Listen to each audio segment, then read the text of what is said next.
ఆంధ్రప్రదేశ్ రాష్ట్రానికి చెందిన senior cadre IPS అధికారి అయినటువంటి పివి సునీల్ కుమార్ ప్రస్తుతం ఆయన రిటైర్మెంట్కి సంబంధించి కావచ్చు, ఆయన రిలీవ్కి సంబంధించి కావచ్చు, అనేక అనూహ్యమైన పరిణామాలు చోటు చేసుకుంటున్నాయని చెప్పుకోవాలి. ఏదైతే ఆయన మీద ఉన్నటువంటి సస్పెన్షను మిగతా అంశాలకు సంబంధించి వాటన్నిటిని ఎత్తివేయాల్సిందిగా క్యాట్లో పిటిషన్ దాఖలు చేసినటువంటి పివి సునీల్ కుమార్ సంబంధించి ఎట్టకేలకు క్యాట్ అయితే ఆ పిటిషన్ని డిస్మిస్ చేసింది. అయితే ఇప్పుడు మరి పివి సునీల్ కుమార్ రిటైర్మెంట్ సుఖాంతంగా ముగిసేనా అంటే అది కూడా కనపడేటువంటి పరిస్థితి కనపడట్లేదు. మరి మొత్తానికి ఈ అంశానికి సంబంధించి పూర్తి విషయాలు తెలుసుకోవడానికి మనతో పాటు ఉన్నారు సీనియర్ జర్నలిస్ట్ దుర్గాకుమార్ గారు. సార్ నమస్కారం అండి. నమస్తే వెంకట్, మన వానరా వీక్ష మిత్రులకు కూడా.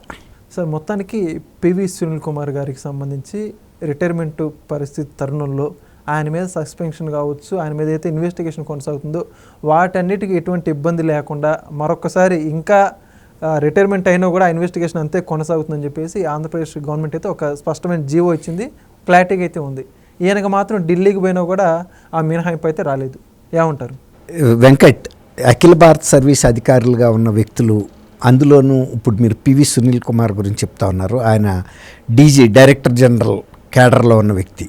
డీజీ క్యాడర్లో ఉన్న వ్యక్తి చేయకూడని పనులు చేసి తర్వాత నేను ఈరోజు సర్వీస్ నుంచి రిటైర్మెంట్ అవుతున్నా కాబట్టి నా మీద ఉన్న కేసులు అన్నీ తీసేసి ఏదైనా ఒక కవచంలాగా తీసి అవతల పెట్టేసి నన్ను ఒక పునీతుడిని చేసి నాకు సకల మర్యాదలతోనూ నన్ను అన్ని లాంఛనాలు పూర్తి చేసి పంపించమని అడిగితే ఆ వెళ్ళింది కూడా ఈయన సెంట్రల్ అడ్మినిస్ట్రేటివ్ ట్రిబ్యునల్కి వెళ్ళాడు, క్యాట్కి.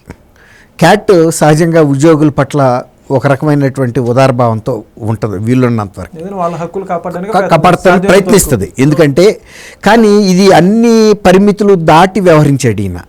స్పష్టమైన ఆధారాలు ఉన్నాయి. అసలు క్యాట్ ఏ విధమైన హెల్ప్ చేయాలన్నా కూడా వాళ్ళకు కూడా అక్కడ చేతులు కట్టేసినట్టుగా ఉన్నాయి. ఇతని మీద ఉన్నటువంటి సాక్ష్యాధారాలు ఆ రకంగా ఉన్నాయి. ఒక అఖిల భారత సర్వీస్ అధికారి, డీజీ క్యాడర్ అధికారి చేయాల్సిన పనులు అవి కానే కాదు. అవి చేసినట్టు ఆధారాలు ఉన్నప్పుడు ఇవాళ ఈయన ఏమనుకున్నాడంటే గతంలో కొంతమంది పోలీసు అధికారులకు కానీ లేకపోతే ఐఏఎస్ అధికారులకు కానీ క్యాట్ నుంచి ఉపశమనం లభించింది కాబట్టి నాకు కూడా వస్తుందని వెళ్తే ఇది చాలా ఎమర్జెన్సీగానే వాళ్ళు ఇవాళ ఎంక్వైరీ చేసి అక్కడ ఉన్న ఆధారాల దృష్ట్యా ఇంకా ఆంధ్రప్రదేశ్ అంటే వాళ్ళు మెన్షన్ చేశారా లేదని చెప్పలేదును, పూర్తి ఆర్డర్స్ బయటికి రాలేదు. ఆంధ్రప్రదేశ్ ప్రభుత్వం చాలా ఉందాగా ఆయనకి గౌరవప్రదమైనటువంటి వీడ్కోలు చెప్పడానికి ఏర్పాటు చేసింది. ఎట్లా ఏర్పాటు చేసిందంటే ఆయన మీద ఉన్న కేసులతో ప్రమేయం లేకుండా, ఇతర అంశాలతో ప్రమేయం లేకుండా, ఆయన ఉన్న సస్పెన్షన్ అంశాన్ని ప్రస్తావించకుండా ఆయన్ని పదవీ విరమణ చేయడానికి అనుమతిస్తూనే కొన్ని పరిమితులు కూడా పెట్టింది. గతంలో ఆయన మీద ఉన్న కేసులు కానీ, దర్యాప్తు కానీ, విచారణ కానీ, ఇతర క్రమశిక్షణకు సంబంధించిన అంశాల మీద తీసుకున్న నిర్ణయాలు కానీ అవి కొనసాగుతాయి, వాటి దర్యాప్తు కొనసాగుతుంది. కాకపోతే ఆయన్ని విధుల నుంచి పదవీ విరమణకి అవకాశం కల్పించేశారు. దాంతో ఆయనకు వచ్చిన రిలీఫ్ ఏంటంటే ఇవాళ గౌరవప్రదంగా ఉద్యోగం నుంచి is no more a IPS officer, మాజీ ఎక్స్ ఐపీఎస్ ఆఫీసర్ అయిపోయాడు. తర్వాత ప్రభుత్వంలో ఏ బాధ్యతలు ఆయనకి లేవు. తను చేసిన తప్పులు, తను చేసినటువంటి అకృత్యాలు, తను చేసినటువంటి కస్టోడియల్ టార్చర్కి సంబంధించి, లేకపోతే ఆమె మహారాష్ట్ర నుంచి తీసుకొచ్చిన సినీ యాక్ట్రెస్ కాదంబరి జత్వానీ కేసులు కానీ, ఇంకా ఏమైనా కేసులు కానీ, ఆనాటి ముఖ్యమంత్రి జగన్మోహన్ రెడ్డి కళ్ళల్లో ఆనందం చూడటం కోసం ఈయన చేతులు కాల్చుకుని చేసుకున్న పనులకి బాధ్యత ఆయన వహించాల్సి ఉంటుందనేది ట్రిబ్యునల్ కూడా పరోక్షంగా సమర్థించింది. వాటి విషయంలో మేమేమి జోక్యం చేసుకోలేము. పదవీ విరమణకి ఆంధ్రప్రదేశ్ ప్రభుత్వం ఇచ్చిన గౌరవ వెసులుబాటుని ఉపయోగించుకుని వారు నిష్క్రమించవచ్చు పదవి నుంచి అనేది ఇది సహజంగా ఏం చేస్తారంటే పదవి నుంచి విరమించుకునేటప్పుడు కూడా కొన్ని రకమైనటువంటి పరిమితులు కూడా ఇస్తారు, సబ్జెక్ట్ టు కండిషన్ అని. కానీ ఇప్పుడు అవి కూడా పెట్టలేదు. అందరు ఆఫీసర్ లాగానే ఇవాళ సాయంత్రానికి relieving orders concerned authority, DG ఎవరుంటారో వాళ్ళు ఇచ్చేస్తారు, లేదు రాష్ట్ర ప్రభుత్వం తరఫున హోమ్ సెక్రటరీ ఇచ్చేస్తాడు. కానీ కేసెస్ ఎప్పుడు కూడా పదవి విరమణ చేయంగానే అయిపోతాయి అనుకోవటం వీళ్ళే. ఇప్పుడు జగన్మోహన్ రెడ్డి అందరినీ బెదిరిస్తూ ఉంటాడు కదా ఆఫీసర్స్ని, మీరు సప్త సముద్రాల అవతల ఉన్న, విదేశాల్లో ఉన్న, లేకపోతే ఇంకెక్కడ ఉన్నా మేము తీసుకొచ్చి విచారిస్తామని. ఇప్పుడు ఇంత పెద్ద కేసుల్ని సునీల్ నాయక్ ఇదే కేసులో హైకోర్టుకి ముందస్తు బెయిల్ కోసం వెళ్తే చాలా తీవ్రమైన ఒక వ్యాఖ్య చేసింది. మీరు గమనించారు, మీరు అందరూ గమనించారు కదా. ఏమంది, ఇది పార్లమెంటు మీద దాడి చేసిన ఉగ్రవాదుల కన్నా ఈ చర్య తక్కువది కాదు. ఇది రఘురామరాజు గారిని కస్టోడియల్ టార్చర్, ఆయన ఎంపీ, ప్రజాప్రతినిధి, లోక్సభలో సభ్యుడు, అత్యున్నత చట్టసభలో సభ్యుడు, దేశంలోనే అత్యున్నత చట్టసభలో సభ్యుడు, ఆయన్ని మీరు పక్క రాష్ట్రం నుంచి అనధికారికంగా తీసుకొచ్చి కస్టోడియల్ టార్చర్ పెట్టారంటే ఇది చిన్న ఇష్యూ కాదు. మీరు వెంటనే కోర్టుకి సరెండర్ అవుతారా, లేదు మీరు బెయిల్ పిటిషన్ని కొనసాగించుకుంటారో నిర్ణయించుకోండి అంది. వాదనని కొనసాగిస్తారా? వాదనని కొనసాగిస్తే ఇండైరెక్ట్గా పరోక్షంగా ఒక సూచన ఏం చేసిందంటే, అక్కడే చెప్పింది కదా ఉగ్రవాదులకి సమానమని. లోక్సభ మీద దాడి చేసిన ఉగ్రవాదులు బయట నుంచి వచ్చేసారు కదా, అలాంటి ఉగ్రవాద చర్య అన్నప్పుడు ఇక మీకు రాదనే ఇండికేషన్ ఇస్తూనే ఒక అవకాశం ఇచ్చింది న్యాయస్థానం. కాబట్టి ఒకవేళ మీరు కొనసాగించుకుంటే వాదనలు కొనసాగించండి, లేదు మీరు వెళ్ళి సంబంధిత పోలీస్ సిట్ ముందు సరెండర్ కమ్మంది. అది దాన్ని ఆ కేసులోనే ఈయన కూడా నిందితుడు. ఈయన పేరు సునీల్ కుమార్, ఆయన పేరు సునీల్ నాయక్. ఆయన ఐజీ క్యాడర్లో ఉన్నాడు, ఈయన డీజీ క్యాడర్లో ఉన్నాడు. ఆయన గుజరాత్లో ఉన్నప్పుడు ఆయన అరెస్ట్ చేయడానికి వెళ్తే కూడా అక్కడ చాలా పెద్ద సెన్సేషన్ క్రియేట్ చేశాడు. ఏదో ఆంధ్రప్రదేశ్ నుంచి వచ్చిన పోలీసులు ఏదో గుండాలు, ఉగ్రవాదులు, ప్రైవేట్ వ్యక్తులు అన్నట్టుగా. ఆయన అప్పటికి అక్కడ ఏంటంటే అగ్నిమాపక శాఖ ఐజీగాను, తర్వాత హోంగార్డ్స్కి ఐజీగా ఉన్నాడు.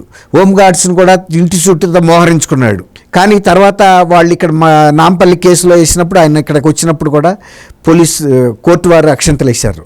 నువ్వు పోలీసులకి సహకరించకుండా ఈ విధమైనటువంటి చర్యలు చేయటం కరెక్ట్ కాదు అని కూడా. గుంటూరు తర్వాత పోలీసులు విచారణకు కూడా హాజరవ్వమన్నారు. అన్నప్పుడు 3-4 రోజులు ఆయన గుంటూరులోనే ఉండి పోలీసు విచారణకు సిట్టు ముందు హాజరయ్యాడు. కానీ ముందస్తు బెయిల్ కూడా ఇవ్వటానికి హైకోర్టు నిరాకరించిన కేసులోనే సునీల్ కుమార్ కూడా ఒక ముద్దాయిగా ఉన్నాడంటే, ఆ వ్యాఖ్యలు చేశారంటే ఉన్నత న్యాయస్థానం ఆ కేసు తీవ్రతను చెప్పకనే చెబుతుంది. కాబట్టి ఇవాళ రిటైర్ అయిపోయిన తర్వాత ఆయనకి ఇతర ఇమ్యూనిటీస్, కొన్ని రక్షణలు ఉంటాయి అఖిల భారత సర్వీస్ అధికారులుగా ఉన్నప్పుడు. కానీ ఇప్పుడు అవి కూడా ఉండటానికి అవకాశం లేదు, ఎందుకంటే మాజీ అధికారి చేసిన నేరాలే అవి కన్సర్న్ సెక్షన్స్ ప్రకారం బుక్ అయినాయి. దాన్ని ఈయన ఛాలెంజ్ చేసినప్పుడు కూడా సవాల్ చేస్తే సెంట్రల్ అడ్మినిస్ట్రేటివ్ ట్రిబ్యునల్ కూడా సమర్థించలేదు, తిరస్కరించింది. అంటేనే ఆ కేసులో ప్రైమా ఫేసి ప్రాథమిక సాక్ష్యాధారాలు ఉన్నాయి అనేది స్పష్టమవుతుంది. కాబట్టి ఇతర అధికారులు, మన శ్రీలక్ష్మి గారికి కూడా చాలా వరకు ఒక గౌరవప్రదమైన ఇది వచ్చింది. అప్పుడు గతంలో ఏబి వెంకటేశ్వరరావు గారికి ఇచ్చారు, ఎందుకంటే ఏబి వెంకటేశ్వరరావు గారు ఇన్నోసెంట్, వీళ్ళు అన్ని డిపార్ట్మెంట్లలోనూ అన్ని స్థాయిల అధికారులు కుమ్మక్కయ్యి ఆయన వేధించారని ఆయన ప్రతి స్టేజ్లోనూ సాక్ష్యాధారాలు ఒక క్రమబద్ధంగా చూపించేటప్పటికి నిజంగా అది కక్ష సాధింపుతో చేసిన సస్పెన్షనే. ఆయన అధికారి తప్పు లేదు, ఆయన అవినీతికి పాల్పడలేదు, అక్రమాలకు కూడా పాల్పడలేదు, ప్రభుత్వ కుట్రకు బలయ్యాడని చెప్పి ఆయన రిటైర్ అయ్యే రోజు ఇలాగే ఆయనకి పునర్నియామకం ఇచ్చి యూనిఫామ్తోనే ఆయన గౌరవంగా ఆయన కూడా డీజీ క్యాడర్ అధికారి. అది ఈయనకి లభించాల, ఎందుకంటే ఈయన మీద ఉన్న మరకలు స్పష్టంగా కనబడుతున్నాయి. ఆ రోజు ఆయన్ని కక్ష సాధింపు చేశారని. అయితే ఐఏఎస్ అధికారిని శ్రీలక్ష్మి విషయంలో ఏంటంటే జవహర్ రెడ్డికి కూడా అలాంటి అవకాశం ఇచ్చారు. సస్పెన్షన్లో ఉన్న సీనియర్ ఆమె ఒక క్యాబినెట్ సెక్రటరీకి వెళ్ళాల్సిన ఆమె ఈ అవినీతి దీని మూలన కేసులతో ఇబ్బంది పడింది. కాబట్టి ఒక సీనియర్ ఐఏఎస్ అధికారికి ఇవ్వాల్సిన గౌరవప్రదంగా ఆ రోజు పోస్టింగ్ ఇచ్చి పంపించేశారు. ఆ కేసులు కొనసాగుతాయి, ఆ కేసులే అవి ఆగవు. కాకపోతే పోస్టింగ్ ఇవ్వటమే గొప్ప విషయం. ఇక సామాన్యంగా ఏంటంటే రిటైర్ అయినప్పుడు కనుక ఒక పోస్ట్లో ఉండి రిటైర్ అయితే ఏంటంటే రేపు పెన్షన్ల విషయంలోనూ వాటిల్లో కొన్ని బెనిఫిట్స్ ఉంటాయి వాళ్ళకి. లాస్ట్ డ్రాన్ శాలరీ ఏదైతే శాలరీ చివరి నెలలో ఎంత తీసుకున్నారో ఆ శాలరీ ప్రభావం ఉంటుంది పెన్షన్ ఫిక్సేషన్ మీద. తర్వాత ఇతర బెనిఫిట్స్లోనూ ఆ గౌరవం ఆమెకి ఇచ్చారు. ఇది పివి సునీల్ కుమార్ గారు తను స్వయంగా క్యాట్కి వెళ్ళినా కూడా ఆయనకి అది దక్కలేదు. అంటే ఇక మనం క్యాట్ అనేది ఒక న్యాయస్థానం లాంటిదే, దాని మీద మనం ఎవరూ వ్యాఖ్యానించజాలం.